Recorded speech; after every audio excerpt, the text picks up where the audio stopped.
Yes, please. Compliments to the chef.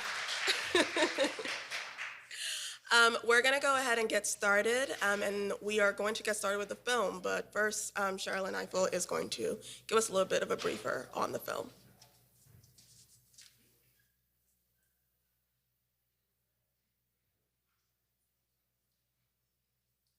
Then they had the nerve to play that jazzy, slow music.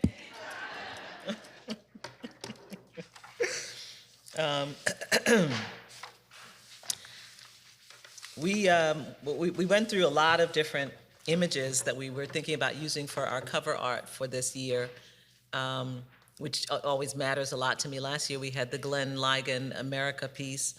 This year we decided to use Faith Ringgold's piece, Freedom, Tuesday number one, I think,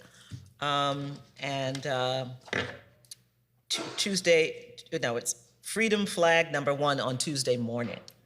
It's a piece I was familiar with because I first really started looking at it during 2024 as we were coming up to the election. And the significance of Tuesday morning, which is election day, mattered to me. And so I used it as the cover art for a playlist I had created. And anyway, I love Faith Ringgold, whose work I've known for some time. Most of us became introduced to her through children's books like Tar Beach and others that my children loved and enjoyed. And she's just such a remarkable artist, and some of her art is held by the Museum of Modern Art, where I did a fellowship for a year. But she is also an extraordinary figure, and she passed away last year. And so I felt sure this year that I wanted to use a Faith Ringgold piece for our cover art, and we chose to use this one. I also wanted, in giving acknowledgement and tribute to her, to show a brief excerpt from a film by another artist, a filmmaker, Catherine Gund, and her bio is in your book.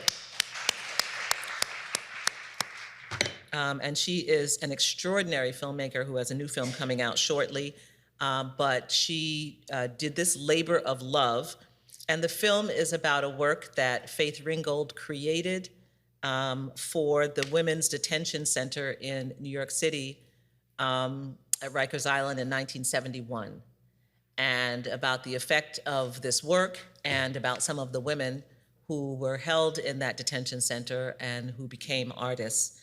I think it's a wonderful film. We don't have time to see the whole film, but I wanted to show you an excerpt of it. It's called Paint Me a Road Out of Here. I think it's very beautiful, and given the importance of art to the 14th Amendment Center's work and the way in which art opens up our imaginations for what is possible, I thought this was an appropriate little interlude for us this afternoon. So please enjoy Paint Me a Road Out of Here by Cat Gund in tribute to Faith Ringgold.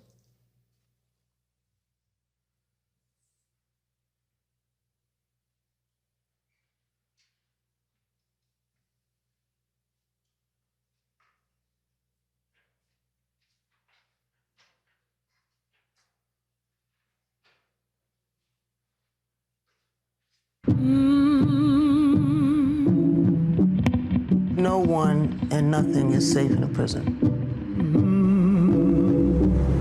including the guards, the inmates, the walls, the furniture, even that painting.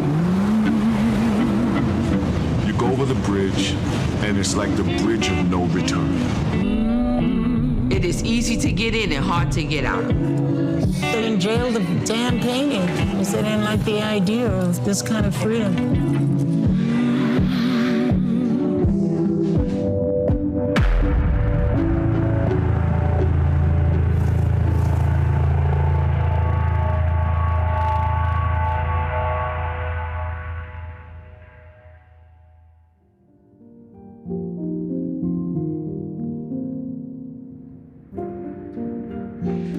I wanted to do something for the Women's House of Detention on Rikers Island.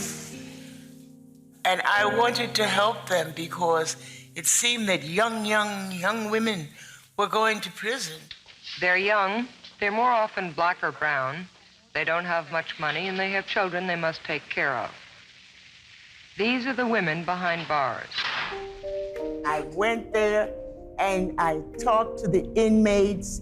Oh, it was so disheartening. It seemed like they were all in jail for prostitution or solicitation or vagrancy. They had them dressed in these odd, ugly dresses. They were minis. I don't know, just humiliating outfit. Some of them were even pregnant, and the babies would be born in prison, and they would take the babies away from them, and they wouldn't see them. It was just so horrible. I knew that each one wanted to be inspired to renew their life. They didn't want to not be able to go to school, get an education, have a job. They wanted to be out of there, of course. And it was obvious to me that the reason why many of them were there was because they had a lack of freedom. I asked the women, what would you like to see in this painting that I'm going to do to inspire you? And one girl said, I want to see a road leading out of here.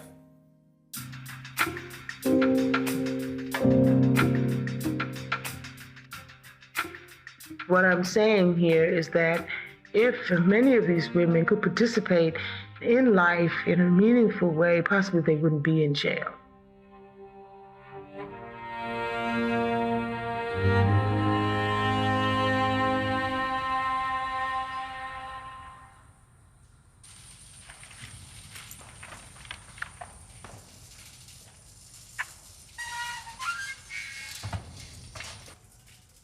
I was arrested on December 8th, 2007. I had an opportunity to go back into the prison where I was incarcerated at, go back into this violent place and connect with people in a way that I wish someone was able to connect with me in what I would call my darkest hour. We're at cigarette lighters, matches, cell phones.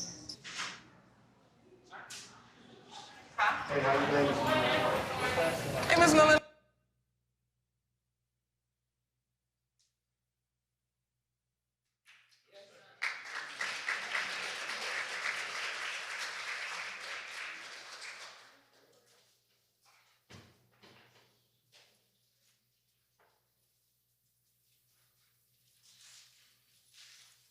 Good afternoon, everyone. My name is Josiah Osborne, a 3L at Howard University School of Law from Mount Vernon, New York, and I'm also one of Professor Ifill's seminar students. So our next session, Artist Roundtable, Sustaining Artistic Imagination and Visions of Justice, centers the role of artists in shaping how we understand, challenge, and reimagine democracy. At a time of profound political and cultural change, this conversation will explore how artistic practice sustains vision, perseveres truth, and helps us imagine new possibilities for justice. We are honored to be joined by Anna Glass, Executive Director of Dance Theater of Harlem, Sade Lythcott, CEO of the National Black Theater, Sarah Lewis, art historian, author, and founder of Vision and Justice, Camoghne Felix, poet, scholar, and organizer. This panel will be moderated by none other than Sherrilyn Ifill. Please join us in welcoming our panelists.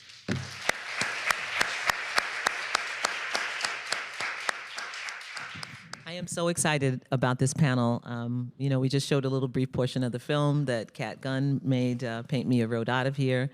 And as a way to lead into this conversation, as I've repeated, art and imagination is one of the pillars of the 14th Amendment Center for the precise reason that art and narrative is so absolutely critical to any effort, any democracy work, any justice vision.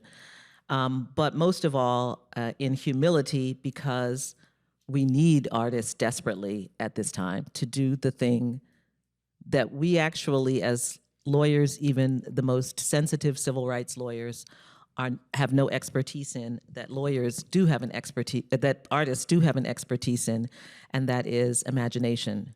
turning something that they see inside their heads into something that we can all see.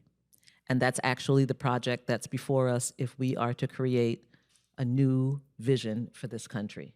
And so we need to learn from them how to do that work of imagination, to be able to sit in imagination. And we also need to be able to see the visions they see of this new world that we want to create. And I think I'm going to begin with Camoghne Felix, because she is the author of a new book whose title so perfectly encaptures what I'm talking about. And it's called Let the Poets Govern. Let the Poets Govern. And you can order that book on bookshop.org or ask at your local bookstore. Make sure Politics and Prose has it. I read it the other night. What? She has a couple copies if you ask real nice. I read it a couple nights ago, and it's so fascinating. It's part personal journey, and but incredibly instructive and beautiful and strong and powerful. So I wanted you to talk a little bit just about that. I mean, you are a communication strategist. You've worked on political campaigns. Like, that's kind of been your bread and butter. You are now really an organizer, but you're also a poet.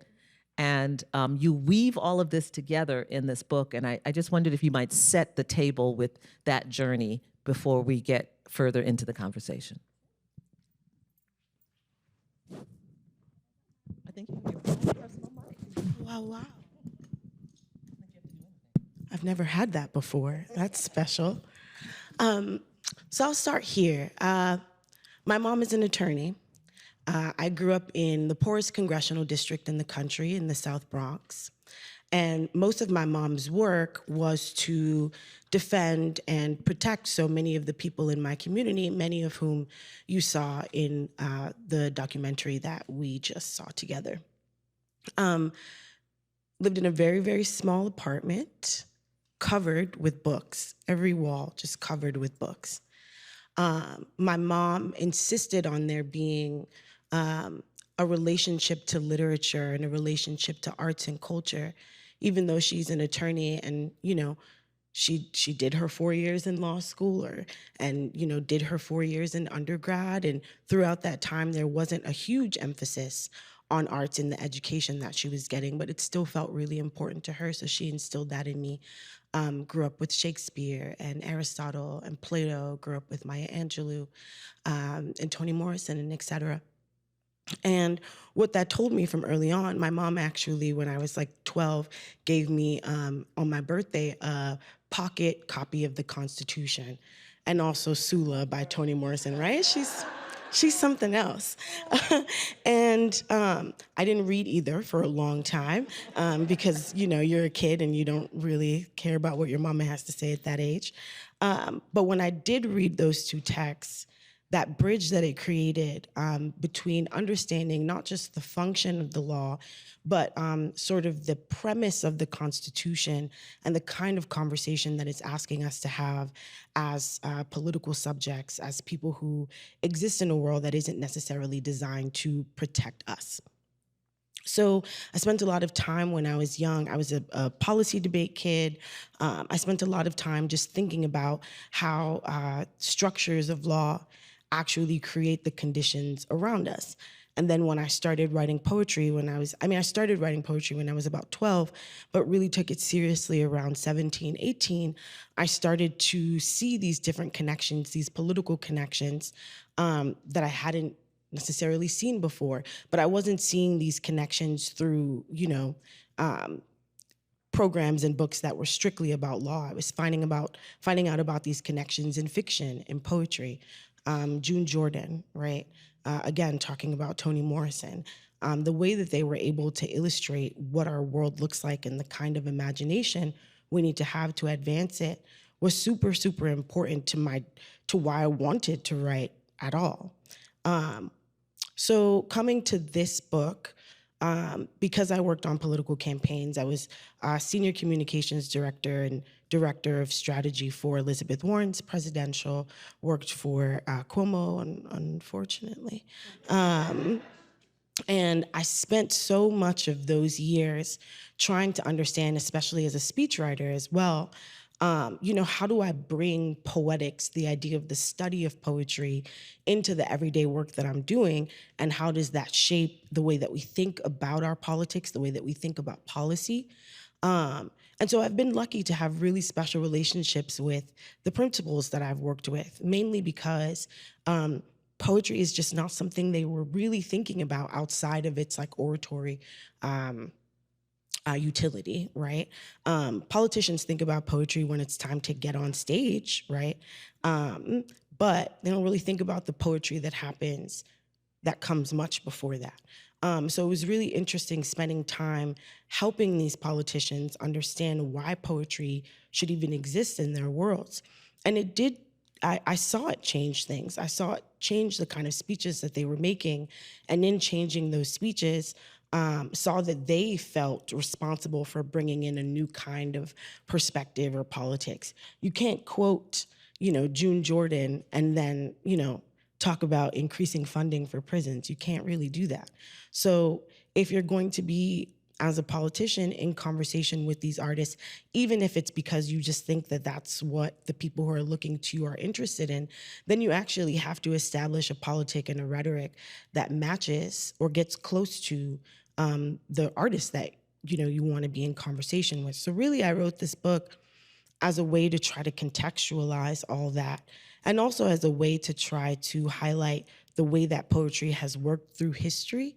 And so in this book, I take these really, really old documents like the Papal Bull Pontifex of 1455 and just do redactions all through them, right? So taking these original narratives and then superimposing a new one on it that is about imagination, that is about resilience, and creating a new kind of democracy in the world.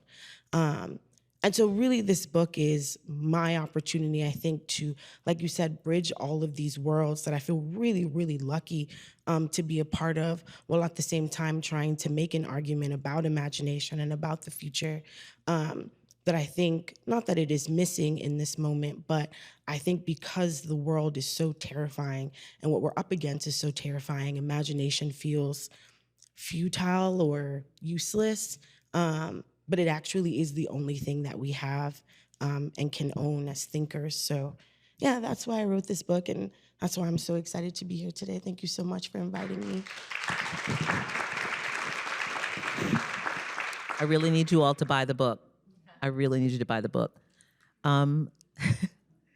Sarah Lewis has become my dear, dear friend and sister. She is an extraordinary, so just right now, just follow her on Instagram.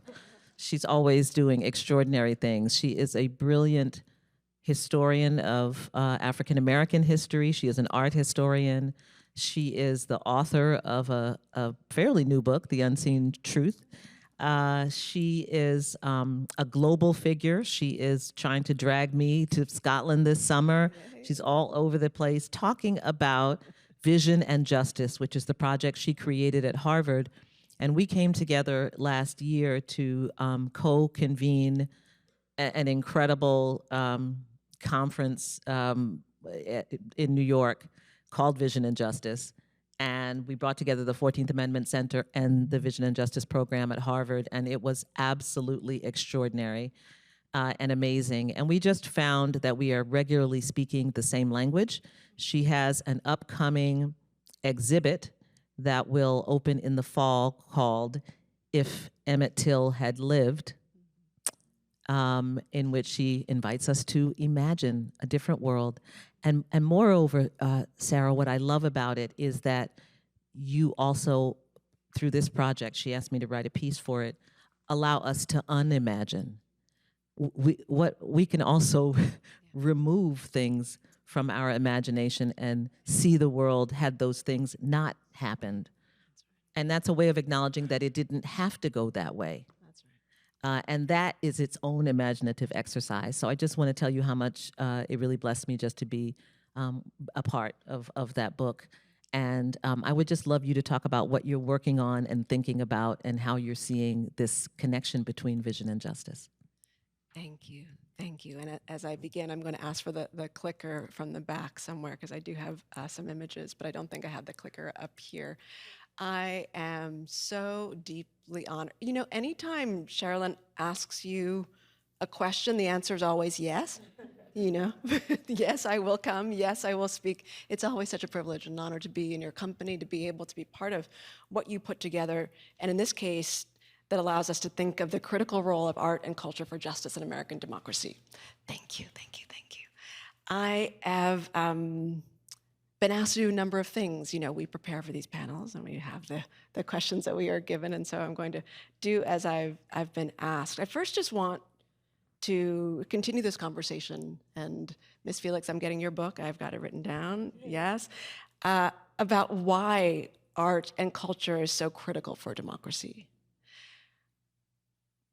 Personally, I have my journey into it too, and you know, I'm sitting next to, on my left, an extraordinary leader in Sade Lythcott, whose mother and whose legacy from a young age, because we've been friends since we were in high school, inspired my thinking about just last week, yeah, you know, because the miracles of non-aging today, allowed me to think about the role of art and culture for justice. But really, I began to think of it when I learned that my grandfather was expelled from a public school in New York City in 1926 for daring to ask why the textbooks didn't include anyone who wasn't white as a model of excellence.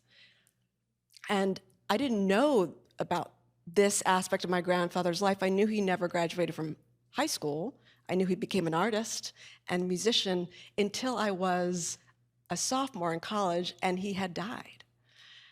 And that realization made me start to ask questions that others weren't, right, in college, of my professors. What is the function of narrative in art and culture for justice? What are you leaving out of this conversation? Because my grandfather sacrificed his life effectively for this. So that was the beginning.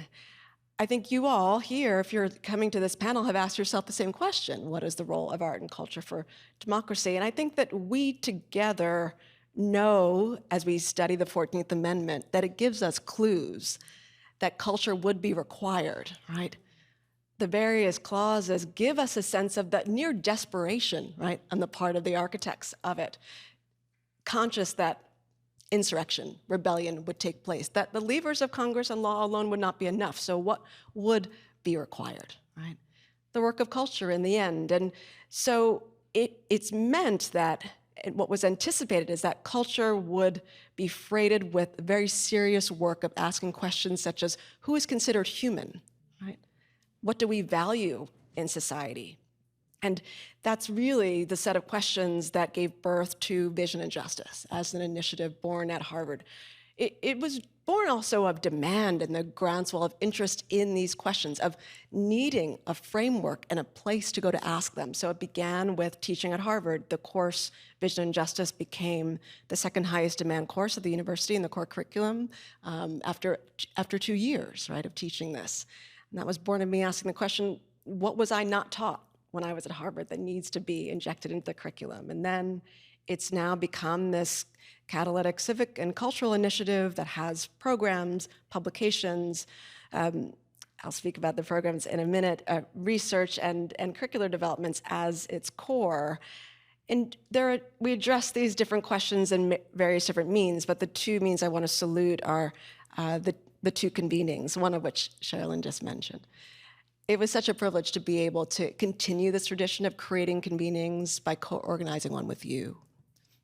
We launched this in October last year, hosted at the Ford Foundation by Darren Walker, and we invited a set of thinkers, leaders, lawmakers, artists, who normally don't converge around these questions.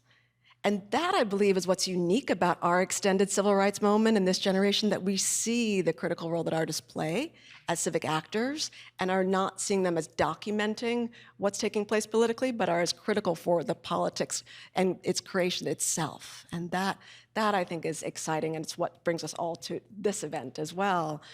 And so I hope we continue this work together. we'll have the first international convening of Vision and Justice, which is now called Visions of Justice. That's what. Yeah, they asked for this, which is great. The Edinburgh International Festival approached me about creating what they're calling an ideas opera and a symphony, effectively, of works by filmmakers like Ken Burns, for example, and we hope lawmakers like Sherrilyn Ifill, alongside musicians and artists, to think through on the eve and the anniversary of the 250th here in the United States and the 250th of Adam Smith's refinement of the Wealth of Nations, a program that can allow us to consider what's required for the next 250 years. So now I'm grateful that Adam Smith's Wealth of Nations is becoming literal, because that's what's funding the whole thing. But it is a way to have an international conversation. I began to think about the urgency of this work through the framework of Frederick Douglass, who I do want to bring into the room.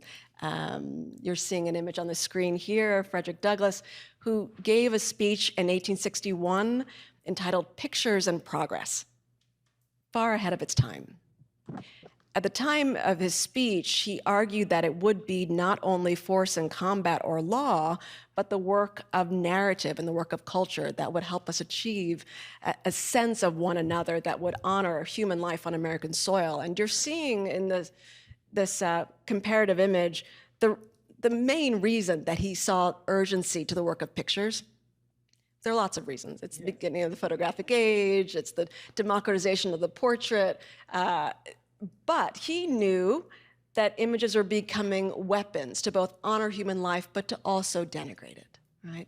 And so he understood that scientific racism was using the work of the image to cohere this racial regime. And just lest we think we're done with scientific racism, I just want to remind us that just 4 weeks ago, this is the headline for the New York Times, reminding us that the NIH has, not telling us that the NIH had failed to protect the brain scans of Black children from this fringe group that wants to argue for white supremacy, right? So we're still in this today. I began to think through the contemporary urgency of this work when the late Congressman John Lewis invited me to speak about the Vision and Justice Initiative that I had no idea he knew anything about. And, ultimately, I see coming here to speak about this in the context of the 14th Amendment as a statement of its urgency today. Thank you, Sherrilyn. You asked me to consider a few events in recent years that have animated my thinking about the way in which culture leads today, and I wanted to bring up three, and I'll speak about Emmett Till in this context. In the last 10 years, if you were to ask yourself this question, I think we'd all probably say collectively, the video of George Floyd's murder, for example, as one moment. But I actually think in the last few years that there have been three moments. One, just last year, was the White House executive orders focusing on exhibitions and national parks, the Smithsonian and national parks. That's one moment.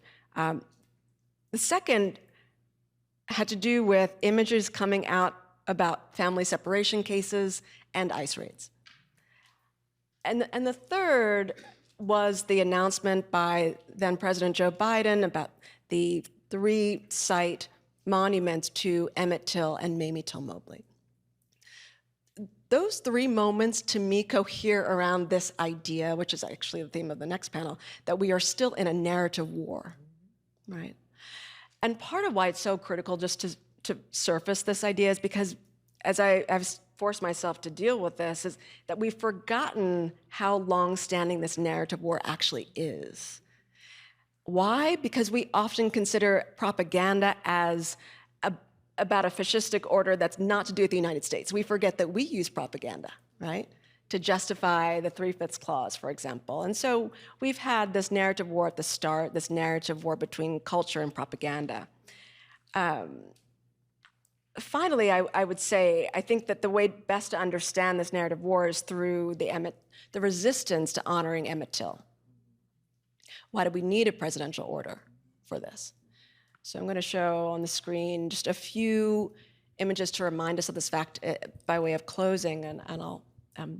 So in 2019, some of you might have seen this image discussed in many articles. It shows 3 men surrounding the marker meant to honor the site where Emmett Till's body is thought to be brought out of the Tallahatchie River.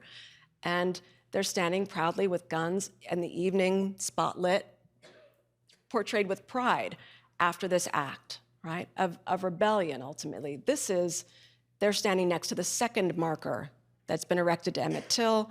It's now in the Smithsonian's collection, having been shot 217 times. It was the second marker because the first was shot, thrown into the river. Second, similar fate. Third sign, 35 days after its erection, was shot. The current marker is deliberately bulletproof and built out of abrasion-resistant steel, acrylic fronted, 3/4 inch thick. As I was standing there, I just show you that image because some of the work required to even shoot this marker, means you have to pay for every inch on that gravel ground. So I asked myself in flying home, well, I should just state, the barn was recently acquired after it had been used for decades as a working barn. And finally, the Bryant's Grocery is a hostage situation today. It's appraised at $10,000. It won't be sold for anything less than $4 million, right? And so it made me ask the question, how can we honor Till's life in the face of resistance to these monuments? And have created, along with Sherrilyn Ifill, Secretary Lonnie Bunch, Vincent Cunningham, Siddhartha Mitter, Paul Farber, and Janae Osterheld, both a book and an exhibition opening in September that will let us consider this question. So I'm just going to play for you a minute, is that all right? To show this counter monument. What if Emmett Till lived?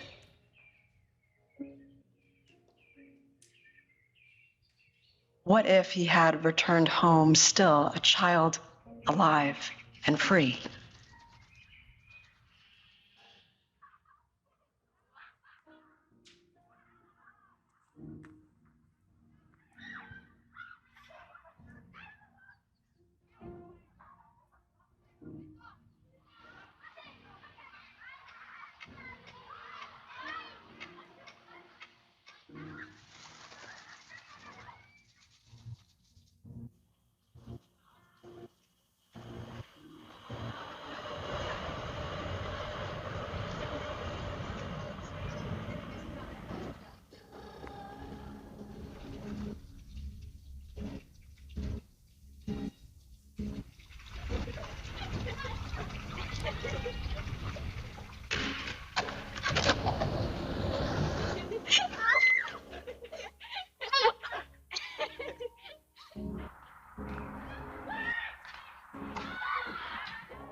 It is a creative monument to Till's unlived life.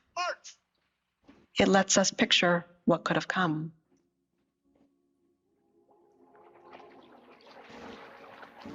It lets us imagine it, what it wrought, and what it signals about the work that remains.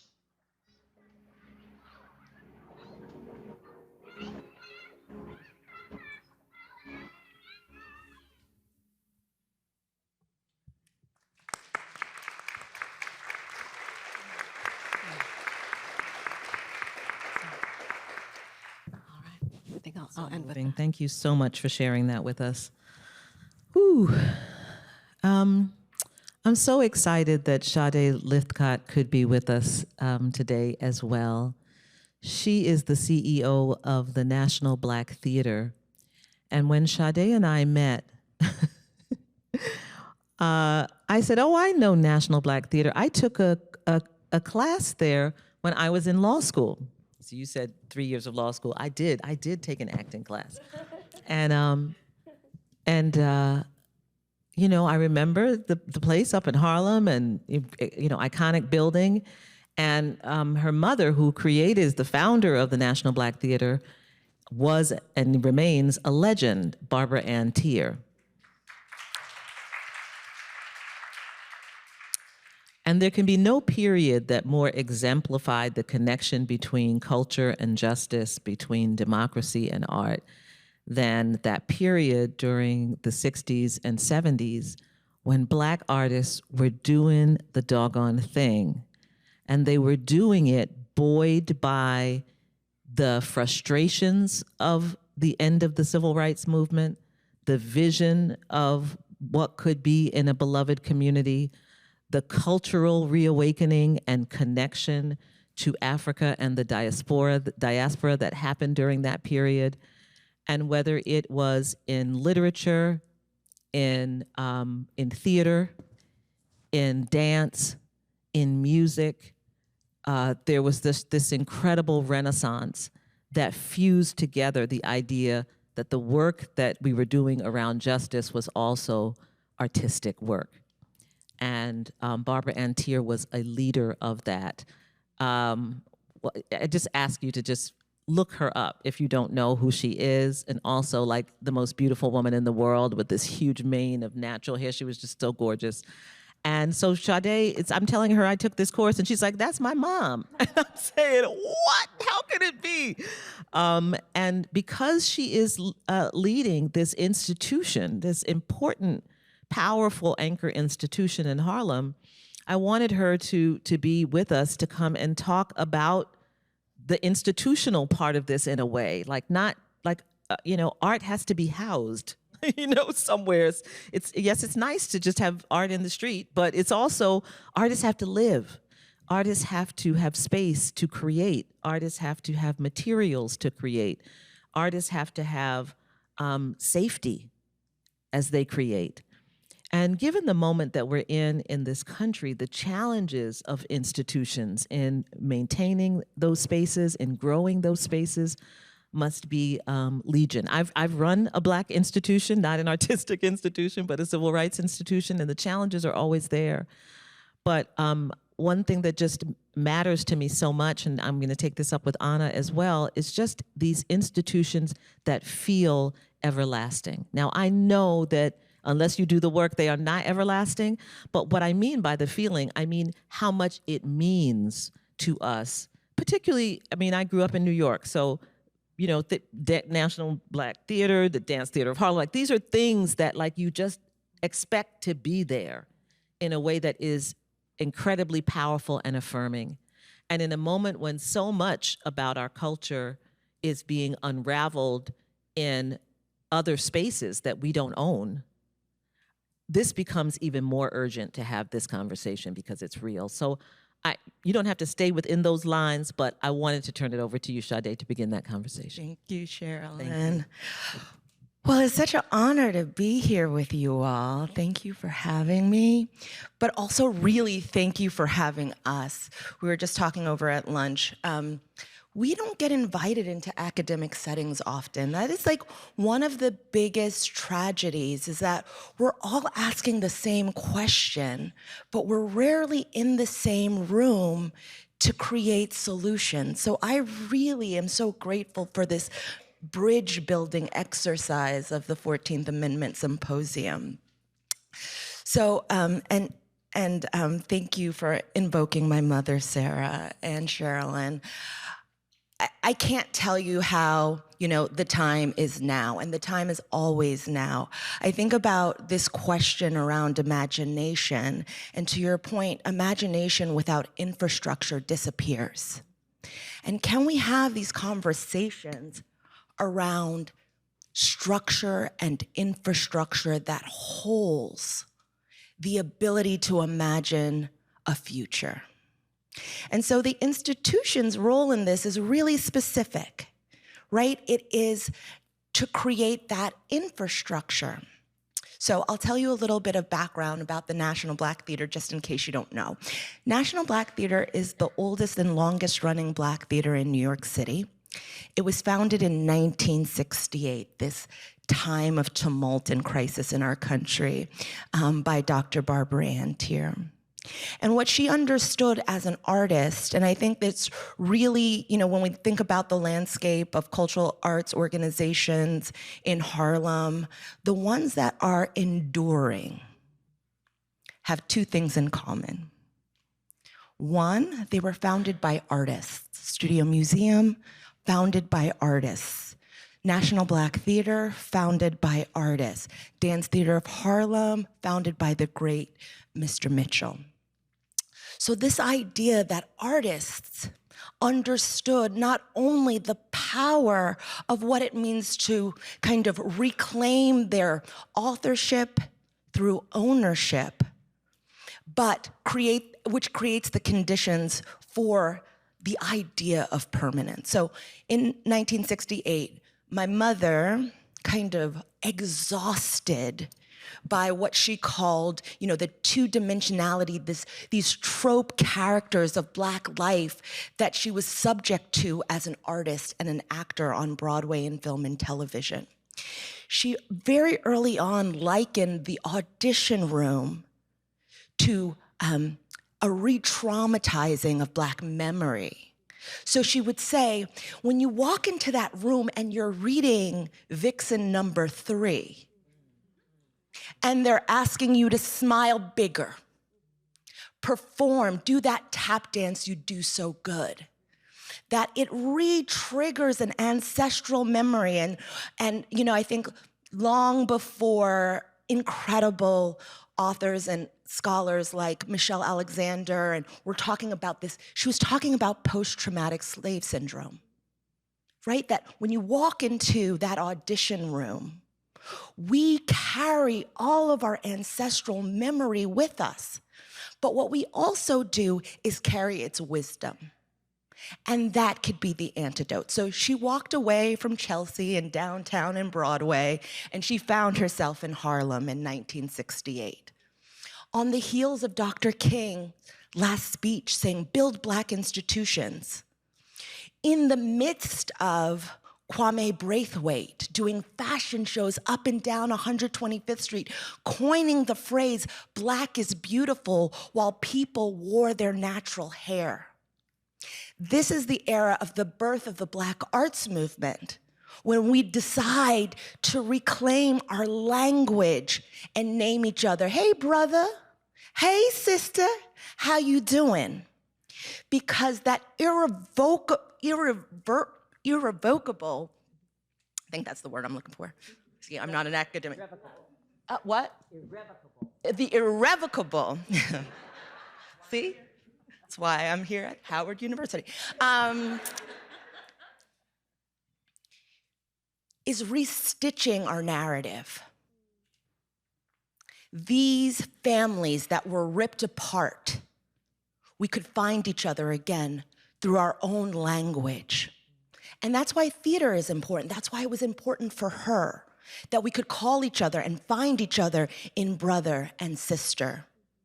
So in 1968, she decides to found the National Black Theater. And she just didn't found the theater. There were two things that she was looking to do always as an artist. One, she understood that stories are the most powerful medium on earth, period. Who tells the story has the power. And that the greatest export of America is Black culture and Black stories. And the way it has resourced this country and the resources have not landed into our communities, she wanted to do something about it. And so she found a theater company. She found it to be subversive. That's also a part of imagination. Imagination is not linear, it is not decorative, it is labor of being able to work diligently and committedly to create something that doesn't exist, but you build it anyway, with the confidence that you may not see it in your life, but because you planted those seeds, the water, the storm, the pressure of chaos and crisis will water those seeds for us to harvest. And so we're harvesting that as a theater today those seeds that were planted. So she knew, one, storytelling. And I want to come back to the power of storytelling and narrative change, because I don't think people actually realize how powerful story is and how much all of us live in it. The other thing that she wanted to do, and this came a little bit later, and this is the work that I do today. She was very subversive and intentional in everything she did. So when she named it the National Black Theater, can you imagine? 1968, National Black Theater. There had been Black theaters before National Black Theater, and thankfully, and I wish more Black theaters after, but she named it the National Black Theater. She understood, as a studied artist and academic, that the most important theater in any country was its national theater. So she said, I'm claiming it. You name it, I claim it. If you can see it, you can be it. So we're the National Black Theater. But what she was also saying, right, as we continue to build on the legacy of all of these underground movements and railroads, we were nationalists. So as nationalists, we needed a home, and we were the National Black Theater. All happening at the same time because language is so important. And so building the National Black Theater, her original company, again, imagining a future. So if company of artists and actors she had a lived experience of for our people was perhaps traumatizing or limited in its reflection of Black life, the richness and the intersectionality of Black life, then how do we not recreate the model? How do we imagine a structure that can actually hold our liberation? Because it doesn't exist, it hasn't existed before. We wouldn't be in these circumstances. So she decided that her original company of actors would be called Liberators, not actors, because the idea and the power of storytelling and reclamation is that when we fall in love with ourselves, when we understand the value of our creativity and imagination, and we name it and claim it, then we are having a love affair with our own sense of authorship, ownership, and being. And when an actor or an artist can feel so rooted in their creative imagination and genius, it does what soul does. It sparks a fire. So these liberators would be in conversation with each other on stage in what is scientifically has to happen. As an audience witnesses, the audience gets permission to do the same. And so now we have started a cultural revolution using the classic form of theater to free our people and our community. So that is really the pedagogy and the onus of the National Black Theater. But she pushed it further because we understand that that imagination is cultural work, is cultural labor, and it should be valued as such. And so by 1983, founded in 68, by 1983, she was like, oh, Lord. You know, it's really true, you can't dismantle the master's house with the master's tools. She pushed back on that. She was like, perhaps we can. And so in 1983, after running a nonprofit, which she referred to as the Nonprofit Industrial Complex, where we are asking people with resources to fund our liberation movement, guess what? It wasn't showing up the way that it would, could, or should, right? And so at the same time, theater companies like the NEC, the Negro Ensemble Company, which was lauded, and every great Black actor that we know today comes out of the NEC, founded by Douglas Turner Ward and Robert Hooks, her dearest friends. They were getting grants from the Ford Foundation because they were really dealing with representation. She was dealing with infiltration, right? She wanted to build ecosystems where artists could live, work, serve, and create. And so that same grant that Robert and Douglas got for $1 million, National Black Theater also applied for, and we got $10,000. And that sparked, right, that pressure, that crisis moment creates the diamond. these moments of incredible tumult as we're living in are the richest opportunities to create, because people are distracted while we're building the future. The 14th Amendment says, yeah, look over there, look at this chaos, while we are focused on the future and building that. And so what she decided was in 1983, this old jewelry factory where we had started in 68, subletting space from the last poets, that she would buy the building because she understood that ownership was the foundation of this country and that Black folks had been in perpetual flight because we didn't own anything and could, through this artist's imagination, we give ourselves back our 40 acres and a mule. And so she decided she was gonna buy this building. She tried to get, all the names together, all a little money together, because, we didn't have philanthropy, big donors and boards. And by 1986, the building we were trying to purchase burned down. Now, this is the work of the artist. This is the work of the imagination. What would only an artist do in that moment of crisis? She said, well, if I can't buy this building, everyone said, yeah, Barbara, I will buy the block. And people said, what? She was like, I will buy this whole block. I'm buying the block. And she went to all of her now rich and famous friends, because they got TV shows and movies, and everyone said no, right? Vision and justice. You have to, in order to find the justice, you have to have the vision. And she said, they would say to her, Barbara, we've worked this hard to get out of the hood. Why would we invest in the hood? And she said, darling, go anywhere in the world and say Fifth Avenue.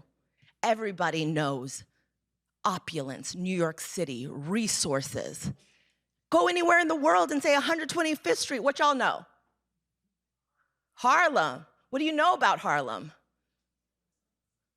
Harlem Renaissance, the cultural capital of the Black world. She said, I want to buy the intersection of the two and build a temple of liberation to my people.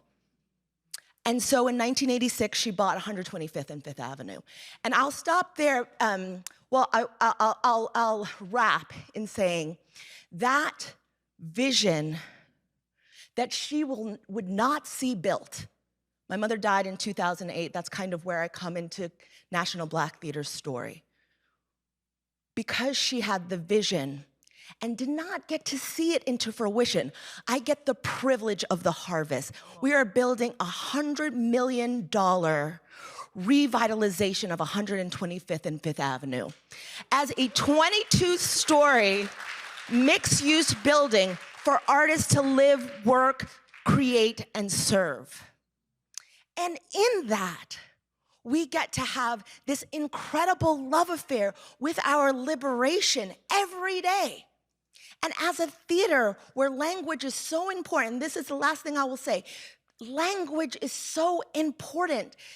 You are being robbed of it every single day when you don't understand the power of story. Technology is stealing the language of culture.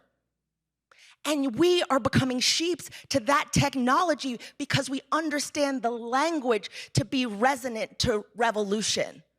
But our communities aren't digital and they aren't online. And if you need a device for you to imagine a future, you're already in the matrix and being manipulated. Theater, where you sit in the dark, where are we now? In times of crisis, in the dark, shoulder to shoulder with strangers, watching the light in front of you on a stage as artists tell stories that allow us to align and exist in a way that we didn't before those stories were witnessed, is the power of theater. It is the power of connection, belonging, and building empathy. And so we should be fighting like hell in every community that we're in to make sure it has spaces to gather, to be human, to tell stories. Because I tell you this, every one of you is living in a story that you don't realize. Do you know that budgets are stories? Budgets are stories about what we value, right? Public policy are stories about what and who matters.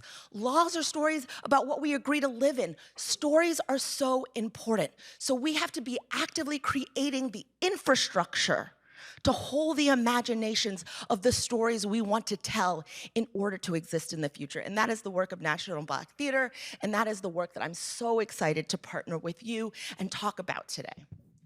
Thank you.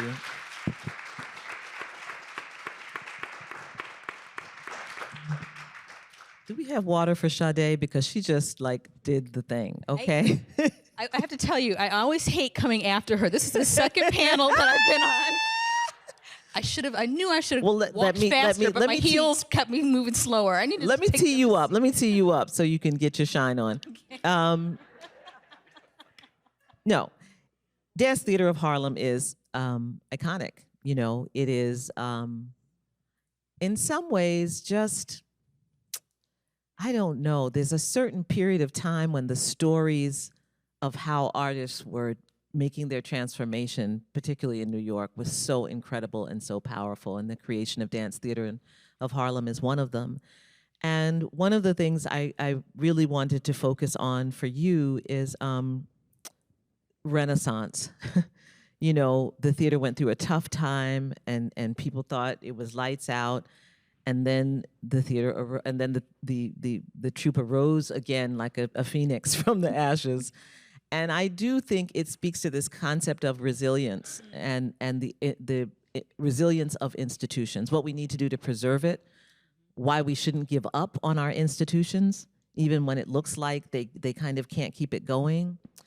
And I really, because I've been seeing all these articles about Firebird and you all bringing Firebird back, and I really wanted to talk about how we imagine in the future the new and also kind of honor the past, right?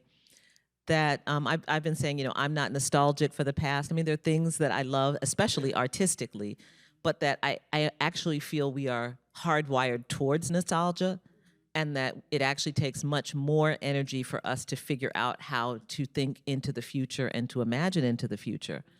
And, you know, any artistic troupe has to do that. You have to give the people what they love. You know, if I go to see Alvin Ailey and they're not doing Revelations, I'm like, what is going on? Okay, like, why am I here? Okay, but if they only did Revelations, I would be like, really? Like, don't you have something else? Do you know what I'm saying? It's like when you go to a concert and the artist like doesn't sing it the way you heard it on the record, and you're like, I didn't come here for you to interpret the song.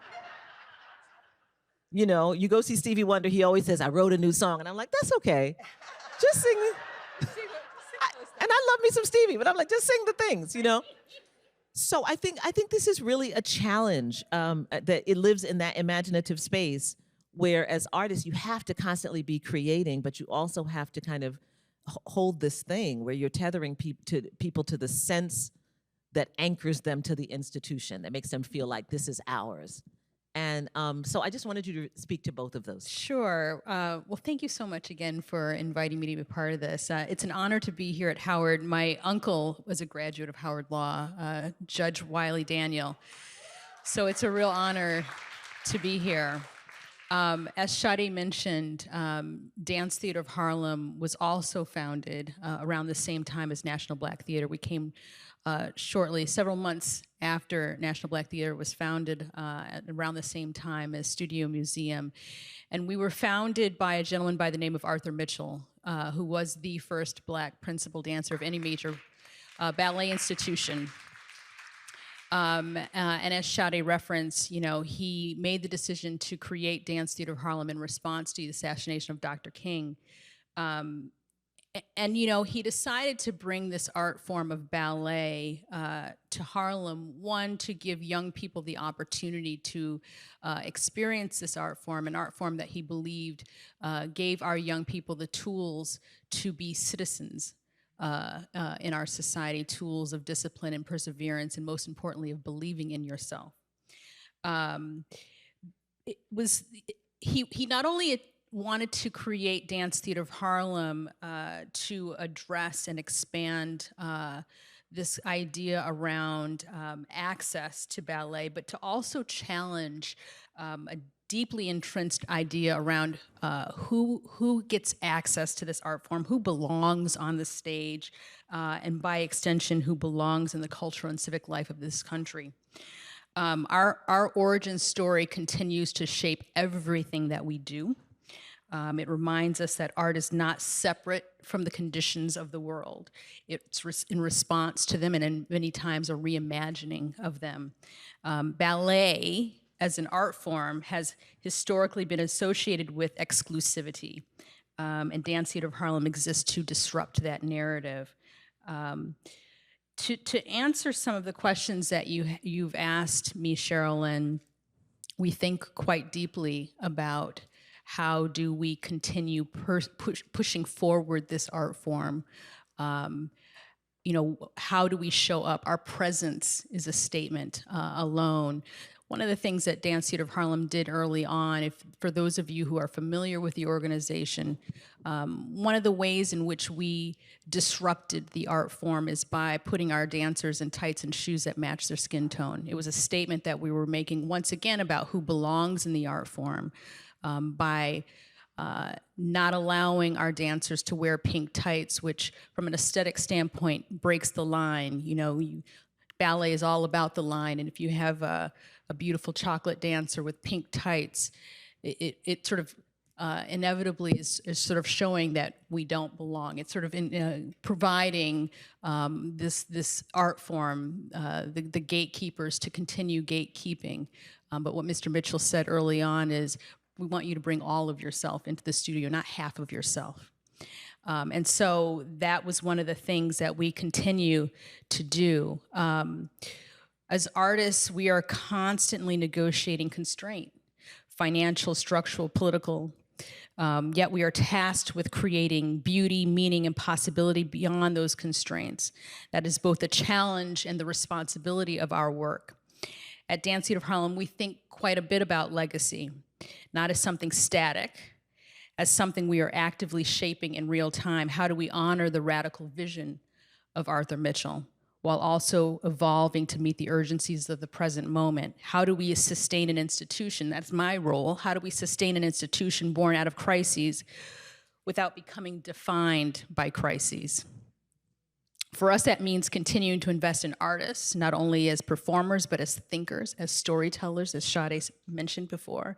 It means building pipelines through our school, our community programs. It means also commissioning new work that reflects the complexity of contemporary life. And it means insisting again and again that excellence and equity are not in opposition. They are in fact inseparable. In the context of this conversation about reimagining democracy, I think about the stage as a civic space where audiences encounter Dance Theater of Harlem, that the Dance Theater of Harlem, they're witnessing not just about performance, that they're encountering a vision of possibility, a vision in which grace, rigor, discipline, and beauty are not limited by race or background, but are expansively and unapologetically claimed. And that, to me, is the work of imagination, not simply to reflect the world as it is, but to insist on the world as it could be, and to make that vision visible, tangible, and undeniable. As Sherrilyn mentioned, we have brought back a ballet, The Firebird, and for those of you who have the opportunity to come to New York or see us on tour, I would strongly encourage you to see this work. It was created by, the choreographer is a gentleman by the name of John Terrace, but the work itself is by an artist by the name of Jeffrey Holder. Yes. You know, the way we describe this work, Firebird is the precursor to a word that we hear so much today, Afrofuturism.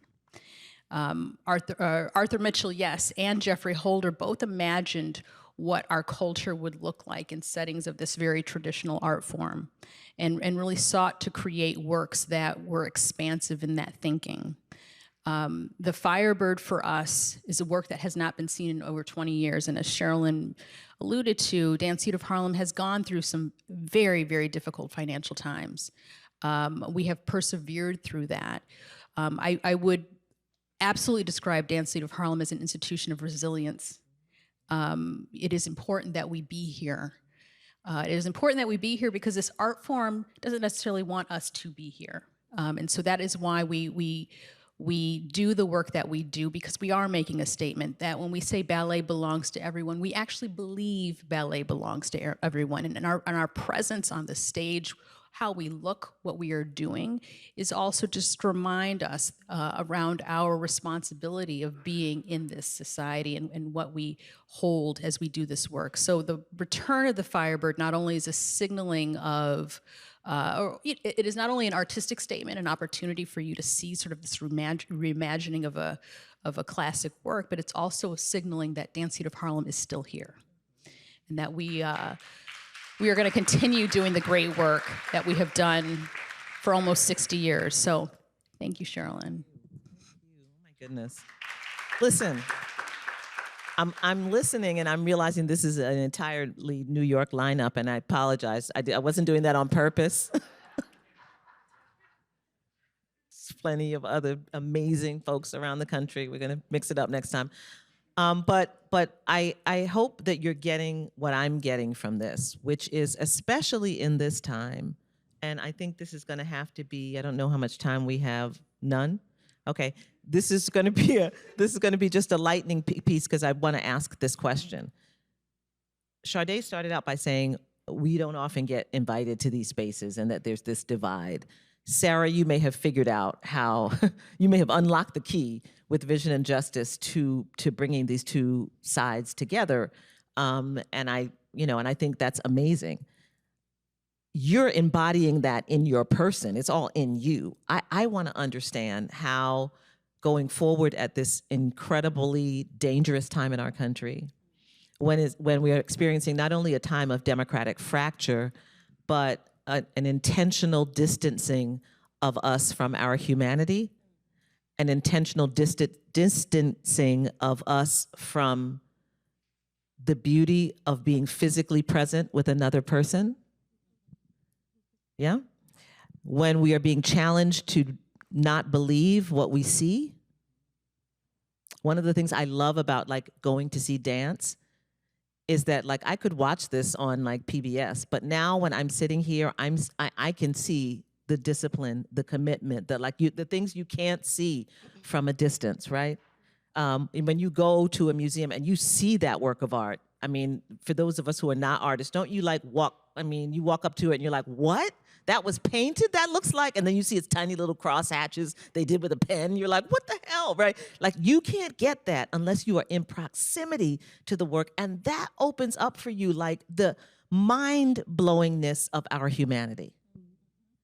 And so I feel like this is the moment, actually, that if we're going to be talking about how we create a new America, how we reimagine democracy, how we create a place of justice and connection, that actually art has to be central to this, because it is the only way that, given all the things that are out there telling us that we can just replicate what looks like humanity, that humanity, Temu humanity is fine, right?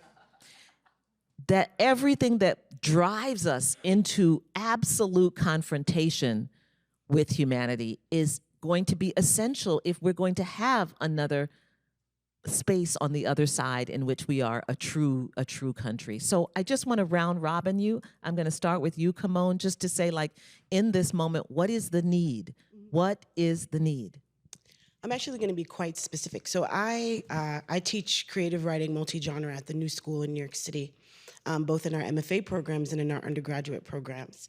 And what is most profound to me about the act of teaching is that it is a fundamentally radicalizing act.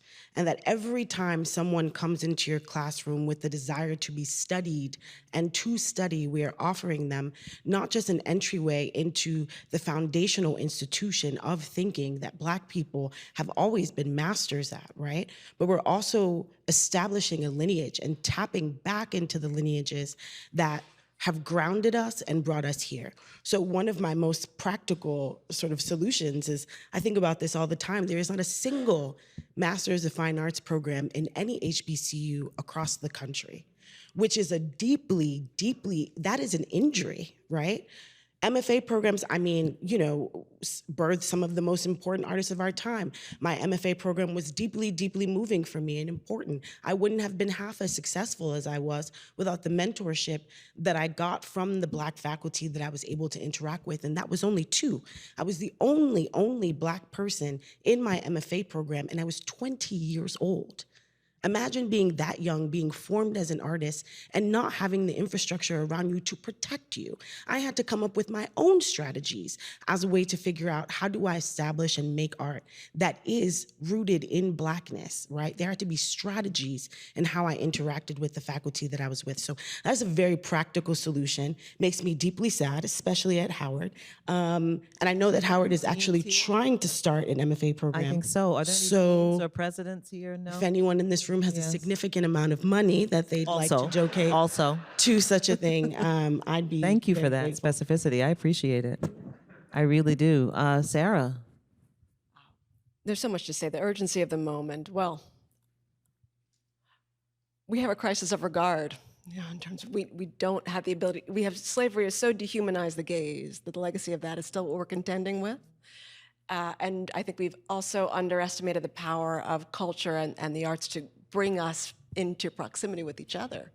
So you put your finger on what I think is one of the most important aspects of the day. Sade, you also mentioned the importance of recognizing the role of trauma and where we are. I think there's a collective trauma in the psyche that can only be answered by narrative. Really? Why? Because trauma is when everything loops. There's no end to the narrative. It's constantly ongoing.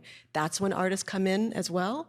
But when you meant, it sounded as if, as you're asking this question, you're urging us to consider what allows us to come together, physically together. And I do think that is in part why artists matter so much. You have me going back in time thinking of the Vision and Justice convening, the 2019 one. And, you know, we have extraordinary leaders and lawmakers there, but really what brought, I think, people to the room, what made people after 40 minutes have it sell out, 1,000 people, was Carrie Mae Weems was going to open it up, you know, and do something she had never done before. Or you have Brian Stevenson speaking with a contemporary artist they might want to hear about. So the way in which artists get people into the room is important, in part because, and this speaks to, I think, the power of these institutions, you know, by my side, and the institutions that are embodied in the poets, is that you're part of something larger than yourself, right? We're such an adolescent country, but there's this reminder of the repertoire, the centuries-old tradition that you're in, and then you realize that you're in another kind of planting time. You know, you can begin to move something forward. So I would say we have to see artists as civic actors for reasons to do with how we cohere communities as well. Yeah. Thank you. Sade.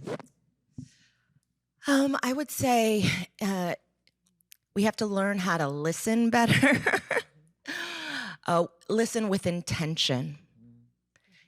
Listen with intention for action. And so I would say that National Black Theater's current season is entitled The Alchemy of Return, Remembering is a Radical Act.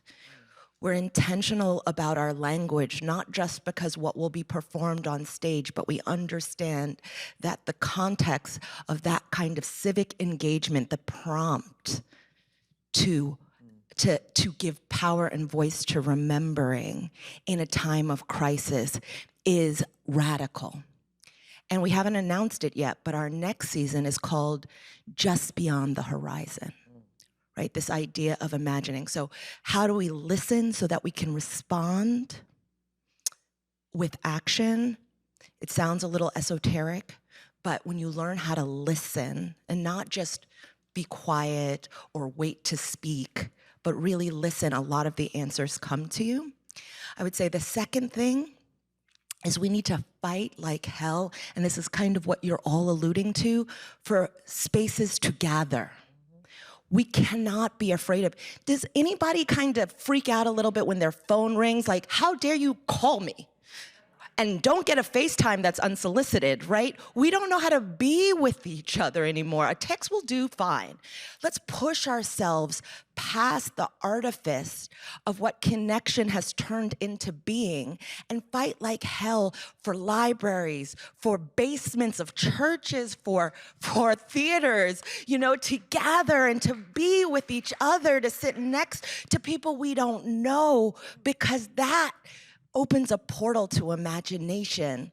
And then the last thing that I will quickly say is, yes, this idea, when you start to think that everything is story, I want you to stop, listen to yourself, to your heartbeat, and write your story. People think that if it's on a stage, that story matters somehow more than our own. When you start to have an observer of the power of narrative, what's your own narrative? Because what will happen is if you write your own story, you will give yourself a North Star. And the North Star is the only way we find ourselves out of darkness. And the last thing I will say about story and narrative as the catalyst for change and imagination, when you think about a North Star, and I'll stop here, it is the only thing that gets me out of bed in the morning is that Dr. Tier created a North Star that I get the privilege to wake up every morning, and when budgets are tight, payroll is tight, I just look towards the North Star. And it's science. Astronomy is science. When you think about a North Star, it is light from the past, right? It is the shoulders we stand on. It is that ancestral wisdom that interrupts the trauma, that when we don't know where we're going, that North Star will tell us how to get there. And that is the imagined future. And so those are the things that I would ask us to add to our meditations as we think about whatever our work is, whether it's law, whether it's policy, that there's so much to gain from the work of the artist and harnessing the power of that creativity in each and every one of our practices, because that creativity and imagination lives in the baker, the lawyer, the judge, and of course, is stewarded by the artist. I'm going to be super quick because I saw the Anna, note. Anna, 5 bring us minutes home. over. Bring us 5 minutes home. over. Okay, so what I'm going to say, what we need is all of you. We need you to support the arts. We need you to come and see theater and dance and go to your museums. We especially need you now because the arts are a little under threat. If you've been following the news, we'll see what ends up happening. But the NEA has been zeroed out. There's the possibility that it could also go away. And that is going to mean that we need more individuals who care about the work and understand that we are civic places of civic engagement, that it is important to sit next to someone that you don't know. So we're going to need your philanthropic dollars. We're going to need your $10, your $10,000, whatever it is. But I do want to encourage you all to really engage more in art and culture because we need you more now than ever. I'm so glad that you ended on that note, because if you didn't, I was going to. Listen, I take this really very seriously, again, as someone who ran a Black institution. You have to support them. You really have to support them, and there's just no reason not to. You support a lot of things. We all blow a lot of money. I've seen a new bag that I want, for sure. I'm getting the bag. But we have to break something off for these institutions, and regularly, not just because I felt convicted in this room. It has to become part of our practice, especially in this difficult time when so much is being taken from them. If they're going to weather this storm, they're going to need a much wider berth of supporters. And if it's that you're going to give, $100 twice a year, do that. If you're going to give $20 a month, do that. But get on these websites and get involved with these organizations. I say this about independent media all the time, and I say this about arts institutions. If we're going to have something on the other side, we better be supporting these institutions that are the ones that will undergird a healthy democracy on the other side. So we can do that, and we can get started with that. I thank you all so much for this wonderful, wonderful conversation and gathering. I so appreciate it.